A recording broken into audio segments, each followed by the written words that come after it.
A lot of interesting things are happening in the world. Things that are interesting, important, significant, and painful for Russia. It has been exposed. Here is the Swedish minister. The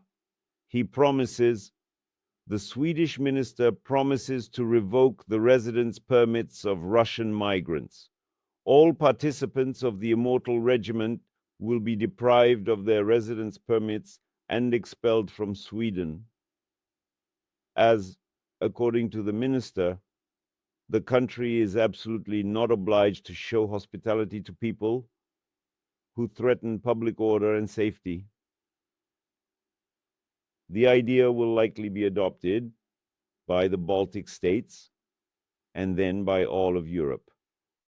Everyone has already understood that the so-called Victory Day on May 9th is not about World War II, not about the battle with Hitler, but exclusively about loyalty to Putin and the fascist ideology of the Russian world. May 9th is not about all these false Panfilov's men and Katyushas. It's about the bombing of Mariupol. It's about the mass shootings in Bucha and the ruins of Bakhmut. The original meaning has long evaporated from all these pilotkas, from all these immortal regiments and kokoshniks, St. George ribbons, eternal flames, and other attributes of victory mania. All of this has become a ritual of worshiping Putin, as well as his criminal war, Russian racism, and internal repressions in the country. It took 3 long years to comprehend these obvious truths. Even though I have been talking about this from the very first day.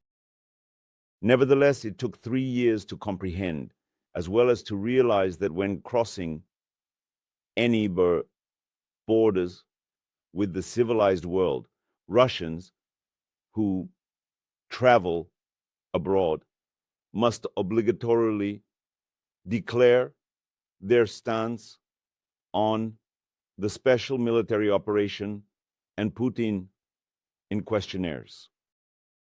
And the host country whose border they are crossing will then decide whether to let them into the country or not. These regulations are currently being developed in the parliaments, as far as I know, of Latvia and Estonia. And soon they will become generally accepted everywhere. While Sweden can be understood. It's only surprising that it was Sweden that showed such insight. Well, maybe they listened to the extract and are subscribed to Nevzorov's Telegram channel. But in general, there is nothing extraordinary or offensive in these questionnaires, because anyone wishing to go abroad for any reason should honestly state whether they belong to the world of orcs or the world of humans. And for any reasonable person, such a declaration of belonging to the Western world and aversion to war should be quite standard and even a pleasant matter.